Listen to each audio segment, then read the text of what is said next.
같이 기도함으로 새벽기도 시작하겠습니다. 하나님 명절이 지나고 하나님 앞에 이렇게 섰습니다.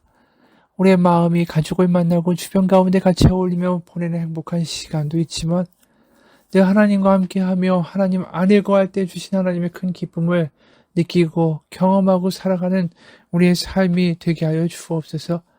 매일 주님과 걷기 원합니다. 동행하기 원합니다. 하나님의 얼굴빛 비추어 주옵소서. 예수님 이름 받들어 기도합니다. 아멘. 오늘 말씀은 역대하 21장 2절에서 20절까지의 말씀입니다. 역대하 21장 2절에서 20절까지의 말씀입니다. 여호사밧이 그의 조상들과 함께 누움에 그의 조상들과 함께 다윗성에 장사되고 그의 아들 여호람이 대신하여 왕이 되니라. 여호사밧의 아들 여호람의 아우들 아사랴와 여히엘과 스가랴와 아사랴와 미가엘과 스바랴는 다 유다왕 여호사밧의 아들들이라. 그의 아버지가 그들에게는 은금과 보물과 유다 견고한 성읍들을 선물로 후히 주었고 여호람은 장자임으로 왕위를 주었더니 여호람이 그의 아버지의 왕국을 다스리게 되어 세력을 얻은 후에 그의 모든 아우들과 이스라엘 방백들 중 몇 사람을 칼로 죽였더라. 여호람이 왕위에 오를 때에 나이가 32세라. 예루살렘에서 8년 동안 다스리니라. 그가 이스라엘 왕들의 길로 행하여 아합의 집과 같이 하였으니 이는 아합의 딸이 그의 아내가 되었음이라. 그가 여호와 보시기에 악을 행하였으나 여호와께서 다윗의 집을 멸하기를 즐거워하지 아니하셨음은 이전에 다윗과 더불어 언약을 세우시고 또 다윗과 그의 자손에게 항상 등불을 주겠다고 말씀하셨음이더라. 여호람 때에 에돔이 배반하여 유다의 지배하에서 벗어나 자기 위에 왕을 세우므로 여호람이 지휘관들과 모든 병거를 거느리고 출정하였더니 밤에 일어나서 자기를 애워싼 에돔 사람과 그 병거의 지휘관들을 쳤더라. 이와 같이 에돔이 배반하여 유다의 지배하에서 벗어났더니 오늘까지 그러하였으며 그때에 림나도 배반하여 여호람의 지배하에서 벗어났으니 이는 그가 그의 조상들의 하나님 여호와를 버렸음이더라. 여호람이 또 유다 여러 산에 산당을 세워 예루살렘 주민으로 음행하게 하고 또 유다를 미혹하게 하였으므로 선지자 엘리야가 여호람에게 글을 보내어 이르되 왕의 조상 다윗의 하나님 여호와께서 이같이 말씀하시기를 네가 네 아비 여호사밧의 길과 유다 왕 아사의 길로 행하지 아니하고 오직 이스라엘 왕들의 길로 행하여 유다와 예루살렘 주민들이 음행하게 하기를 아합의 집이 음행하듯 하며 또 내 아비 집에서 너보다 착한 아우들을 죽였으니 여호와가 내 백성과 내 자녀들과 내 아내들과 내 모든 재물을 큰 재앙으로 치시리라. 또 너는 창자의 중병이 들고 그 병이 날로 중하여 창자가 빠져나오리라 하였더라. 여호와께서 블레셋 사람들과 구스에서 가까운 아라비아 사람들의 마음을 격동시키사 여호람을 치게 하셨으므로 그들이 올라와서 유다를 침략하여 왕궁의 모든 재물과 그의 아들들과 아내들을 탈취하였으므로 막내 아들 여호아스 외에는 한 아들도 남지 아니하였더라. 이 모든 일 후에 여호와께서 여호람을 치사 능히 고치지 못할 병이 그 창자에 들게 하셨으므로 여러 날 후 2년 만에 그의 창자가 그 병으로 말미암아 빠져나오매 그가 그 심한 병으로 죽으니 백성이 그들의 조상들에게 분향하던 것 같이 그에게 분향하지 아니하였으며 여호람이 32세에 즉위하고 예루살렘에서 8년 동안 다스리다가 아끼는 자 없이 세상을 떠났으며 무리가 그를 다윗성에 장사하였으나 열 왕의 묘실에는 두지 아니하였더라. 아멘. 오늘은 여호사밧의 아들 바로 여호람에 대한 이야기입니다.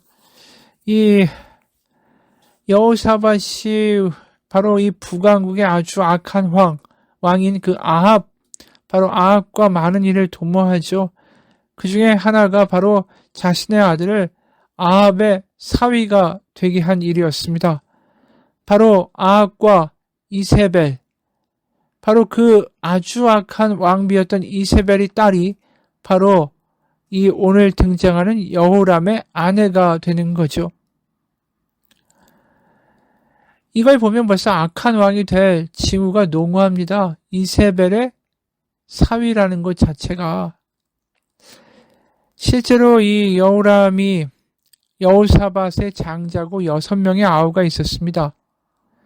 그래서 이 여호사밧이 여호람에게는 왕권을 주고 나머지 자식들에게 은, 금, 보물, 그리고 유다의 여러 이 요새와 성읍들을 다스리도록 분배를 해줬죠.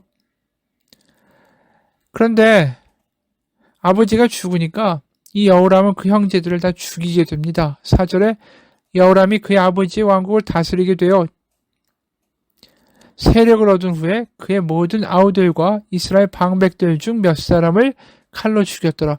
모든 아우들을 죽여버린 거예요. 그냥 여호람이 이렇게 했을까? 사실 그 뒤에는 이세벨의 딸, 이 아달랴, 바로 여호람의 아내가 어느 정도의 영향을 주었겠죠. 6절에 보면 그가 이스라엘 왕들의 길로 행하여 아합의 집, 북왕국의 이 타락한 아합의 집과 같이 하였으니 이는 아합의 딸이 그의 아내가 되었습니다.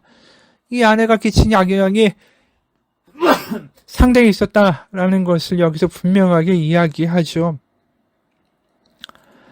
바로 어떻게 보면 바알의 제사장이었던 그리고 왕이었던 엣바알 두루와 시돈의 왕이었고 바알 선지자 제사장이었던 엣바알의 딸이 이세벨이고 바로 이 이세벨을 아내로 맞은 아합이 또 낳은 그 둘 사이에서 딸이 아달랴 아닙니까?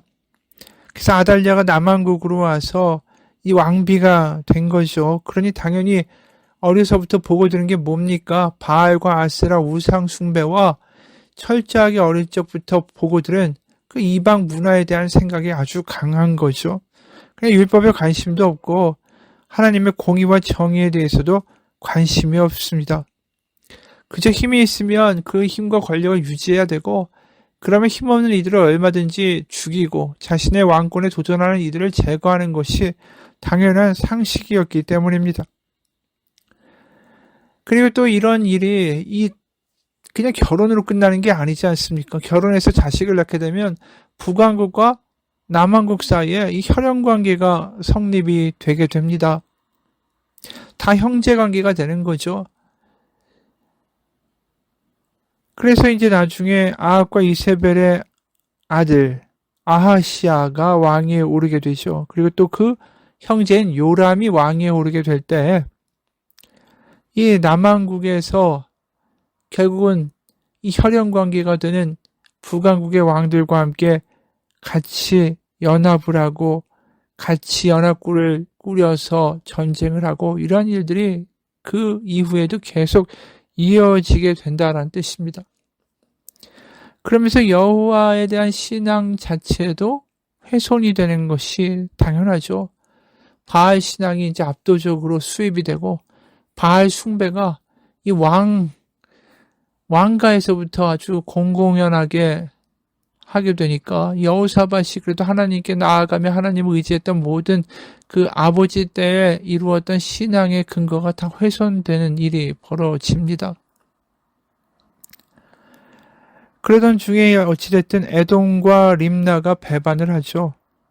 드디어 여호람이 남유다의 왕이 된 이후에 이 복속되었던 나라들이 하나씩 떨어져 나가는 일들이 발생합니다. 10절에 이와 같이 에돔이 배반하여 유다의 지배하에서 벗어났더니 오늘까지 그러하였으며 그때 림나도 배반하여 여호람의 지배하에서 벗어났으니 이는 그가 그의 조상들의 하나님 여호와를 버렸음이더라.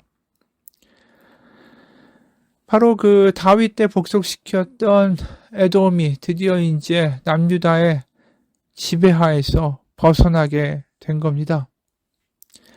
그리고 11절에 보면 여호람이 또 유다 여러 산에 산당을 세워 예루살렘 주민을 음행하게 하고 또 유다를 미혹하게 하였으므로 이 왕인 자신만 망가진 게 아니라 이스라엘 백성들에게까지도 우상 숭배, 바알 숭배를 권장하는 일이 벌어지게 되니까 북왕국의 유명한 선지자 엘리야가 와서 이렇게 선언을 합니다. 엘리야가 누굽니까? 그 이세벨이 데리고 왔던 그리고 양육했던 바알과 아세라의 선지자 850명을 바로 갈멜산에서 다 죽여버린 선지자가 엘리야 아닙니까?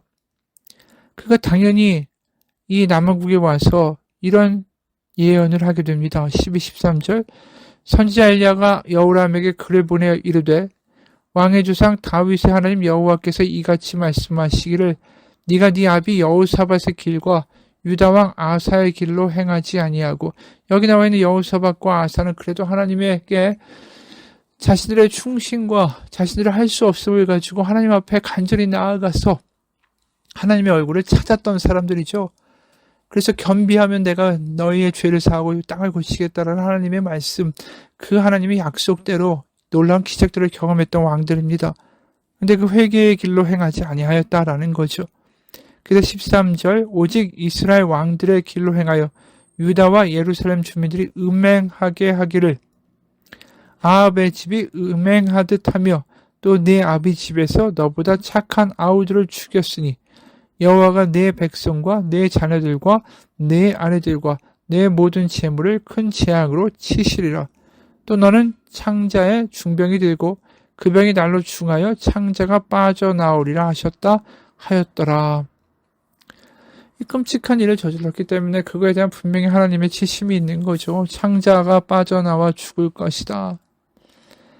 그리고 네가 저질렀던 죄는 바로 이 아세라 바알 숭배로 나라를 어지럽힌 거, 여호와 신앙을 떠나가게 한 거, 북왕국과 똑같은 나라를 만들어 버린 거, 그리고 너 형제들을 왕권을 위해서 다 살육해 버린 거.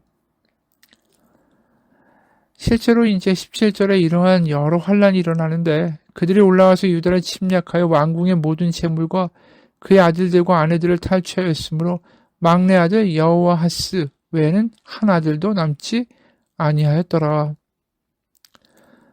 그러니까 이런 일이 벌어지는 거예요. 블레셋 사람들과 구스 사람들, 이런 사람들이 결국 여호람을 치면서 예루살렘에 있던 이 여호람은 괜찮았지만 바로 나머지 아들들은 유다의 다른 요새 성읍에 있다가 거기서 죽게 됩니다. 여기 17절에 보면 유다를 침략하여 왕궁의 모든 재물과 그의 아들들이라고 이야기할 때는 이 왕궁이 예루살렘에 있는 왕궁이 아니라 이 여름 왕궁, 별장 같은 게 있었죠. 거기에 있었던 아내와 아들들이 블레셋과 구스 사람들에 의하여 죽임을 당하게 된 겁니다. 그러니까 막내 아들 하나 빼놓고는 다 죽게 된 거예요. 물론 당연히 이 여호람과 같이는 있었던 이세벨의 딸 아달랴는 살아남았죠. 그러니까 후궁들이 죽은 겁니다. 그리고 다른 아들들이 죽은 거죠. 막내 아들 하나 빼놓고는.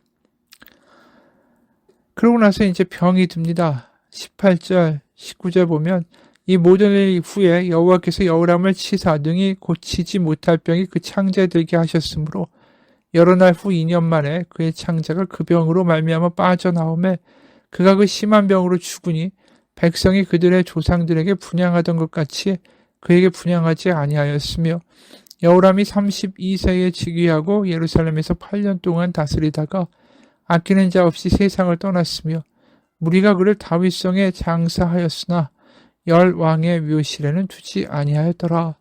그의 말로가 아주 처참하죠. 백성에게까지 버림받고 계속되는 전쟁이 있고 모반이 있고 패배가 일어나고 왕가가 몰살당하는 일이 벌어지고 이 비극적인 일들만 반복되니까 민심이 왕을 버린 겁니다. 그리고 여기서 끝나느냐? 끝나지 않죠. 이제부터 살아남은 여호람의 아들 아하시야, 또 그 다음에 아달랴. 아달랴는 이미 말한 대로 여호람의 아내죠. 그런데 이제 이 아내가 왕권까지 탐내는 일이 벌어지는 이 끔찍한 악순환과 악행들이 이제 앞으로 더 벌어질 일만 남았습니다. 이러한 모습을 보면 마치 브레이크가 없는 자동차가 절벽을 향해서 달려가고 있는 모습 같아요. 우상 숭배가 이렇게 쉽게 뿌리 뽑히지가 않습니다. 그게 자식에게로 넘어가고요. 또 손자에게로 넘어가고. 그러면서 이 우상 숭배라는 게 끈질기게 사랑과 가문을 사로잡고 놓아주질 않죠. 이 개인적인 차원에서 보면 우상의 소나기에서 벗어난다는 것이 굉장히 쉽지 않습니다. 우리가 우상을 선택해서 섬긴다라고 생각하지만 사실상 우상에게 사로잡혀 있을 때가 많죠. 돈이라는 우상. 그게 내가 그거 없으면은 수치를 당할 것 같고, 그거 없으면 불안하고, 그거 없으면 걱정되기 때문에 어떻게든 그것을 놓을 수 없는 거. 누군가 내가 가지고 있는 그 우상을 건드리면 무엇보다 화가 막 치솟아 오르는 거, 그거 없이는 살아갈 수 없는 거, 그런 생각이 드는 게 바로 우상입니다. 그게 돈일 수도 있고요, 직업일 수도 있고, 사람일 수도 있고, 뭐 여러 가지일 수 있는 거죠. 그래서 그 우상은 나에게 어떻게 보면 나의 안정과 내가 당당히 살아가고 내가 무시당하지 않도록 나를 도와주는 가장 중요한 버팀목 같은 존재라고 생각되는 그것입니다. 그러다 보니까 어릴 때 어느 여인이 이 학대를 당하고, 그래서 자기를 사랑해 줄 수 있는 어떤 남자가 있을 것이다. 그래서 이제 그 남자를 자꾸만 찾으러 다니다가 보니까 계속해서 남자가 바뀌고, 조금만 이상해도 이 남자는 과거에 나 부모처럼 나를 학대할 남자라는 생각이 드니까 스스로 이제 그 남자를 떠나는 거죠. 그러면서 남자가 계속 바뀌는 겁니다. 믿지 못하니까. 그러면서도 여전히 남자를 의지해야 될 것 같은 생각이 들고, 그렇게 악순환을 돌다가 어느 상담가를 만나니까 상담가가 자꾸만 그 남자에게 의지하지 마시고 전문적인 일과 커리어를 찾아보십시오, 그런 권고를 했습니다. 그럴 때 이제 교회에 우연히 나와서 예수님을 만나게 된 거죠. 그럴 때 깨달음을 하나 얻었어요. 이 여인이 뭐냐면, 내가 이 남자라는 우상을 직업과 커리어라는 우상으로 바꿔치기 하지 않겠다라는 거죠. 자신의 불안감과 걱정은 계속 있을 수밖에 없고, 그것을 잊기 위해 남자를 맨 처음에 취했다면 이번에는 커리어와 직업으로 나의 불안함과 걱정과 미래에 대한 어떤 염려들을 없애는 그러한 짓을 하지 않겠다. 그러니까 하나의 우상을 다른 우상으로 바꿈으로 나에게 안정감을 주는 짓은 하지 않겠다. 나에게는 오직 하나님뿐이다. 그 이야기를 깨달았다라는 거예요.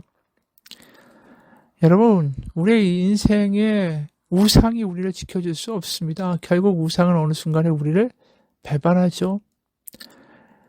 그러다 보니까 우상 숭배를 하면서 우리가 세월을 낭비하고, 우상 숭배하면서 우리의 모든 마음을 다 빼앗기고, 그 사탄이나 모든 악의 세력들은 결국 우리가 그렇게 우리의 인생을 허비하게 만든 겁니다.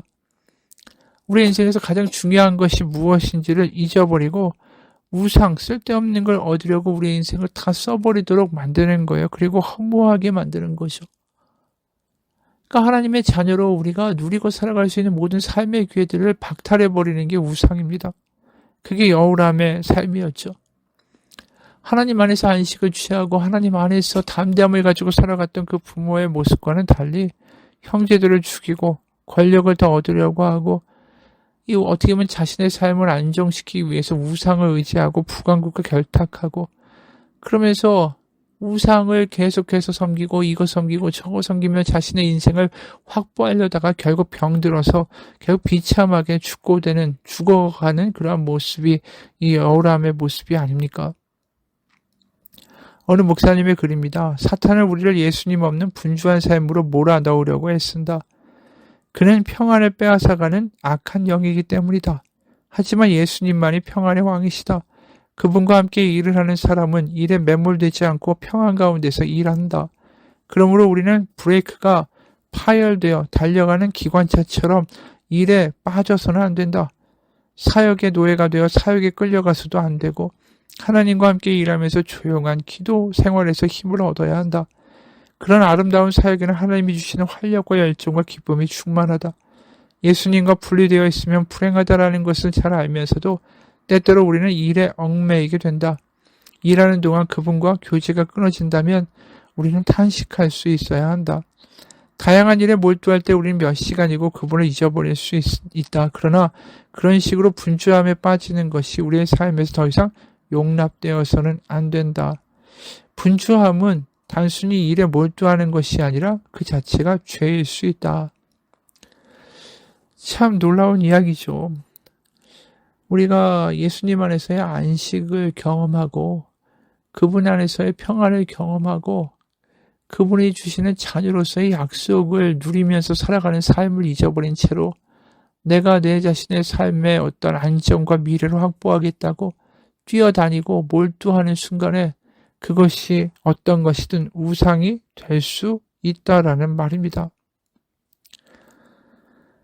어느 장로님이 딸만 계속 낳다가 뒤늦게 아들을 보게 됐습니다. 그런데 아들이 얼마나 귀여운지 도대체 눈을 뗄 수가 없는 거예요. 그때부터 딸이 보이지가 않고 잠을 자다가 일어나서도 잠자는 아들 얼굴을 한번 들여다보고 다시 잠이 들고 회사에서 일하다가도 불쑥 집에 전화 걸어서 아이가 잘 노는지 물어보고 그러다 어느 날 거실에 앉아 있는데 아이가 보이지 않으니까 어디 있는지 잘 노는지 걱정이 돼서 황급히 찾아보니까 아이가 마당에서 잘 놀고 있더라는 거죠. 그래서 거실에 돌아와 자리에 앉았는데 마음속에서 분명하게 이런 소리가 들려왔습니다. 너 누구 바라보고 사니? 그 아이가 누구의 것이니 나에게 맡겨라. 그 하나님의 음성이었어요. 그 말씀을 듣는 순간에 가슴이 철렁하고 다리에 힘이 빠졌다라고 해요. 아들이 정말 사랑스러운 존재인 건 맞지만 자신이 너무 거기에 묶여 있었다, 우상처럼 대하고 있었다라는 게 깨달아지면서 하나님 잘못했습니다. 주님의 것이니 주님께 맡기겠습니다. 그 기도를 하니까 그때부터 마음의 평안이 임했다라는 거죠. 여러분, 우상은 다른 게 아닙니다. 나에게 가장 좋아 보이는 게 우상이에요. 우리가 우상을 알아채기조차도 힘이 듭니다. 가장 좋은 거, 그게 우상일 수 있습니다. 그 좋은 것이 너무 지나치게 좋아질 때 우리는 우상 숭배를 하고 있는 것이고 우리가 그때는 멈추어야 할 때라는 것을 믿습니다. 우리가 하나님께 우리의 마음을 드릴 수 없을 정도로 그것에 빠져 있을 때 어느 순간 우리는 우상 숭배를 하고 있는 것입니다. 세상에는 어떤 것이든 우리가 섬기지 않고 따르지 않고는 살아갈 수가 없는 우리는 불안한 존재들입니다. 우상을 섬기든 하나님을 섬기든 말입니다. 하나님에서 떠나지 않는 하나님 안에 거하는 그 하나님 안에서 안식을 경험하며 삶을 살아가는 자녀로서 누리는 복이 있기를 주님의 이름으로 축원합니다. 같이 기도하겠습니다. 우리는 습관적으로 신앙생활을 합니다. 바쁘다는 이유만으로 세상 가운데 뛰어가기가 바쁩니다. 하지만 하나님의 자녀로서 누릴 수 있는 복이 있다는 것을 잊은 채로 어느 순간 그쪽으로 달려가다가 브레이크 없는 기관차처럼 마구 달리기만 하는 어리석은 자가 되지 않게 하여 주옵소서. 좋은 것이 너무 좋아 보이는 일이 없게 하시고 아무리 좋다 하더라도 하나님 주시는 복보다 못하다고 고백할 수 있는 우리의 믿음이 되게 하여 주옵소서. 예수님 이름 받들어 기도합니다. 아멘.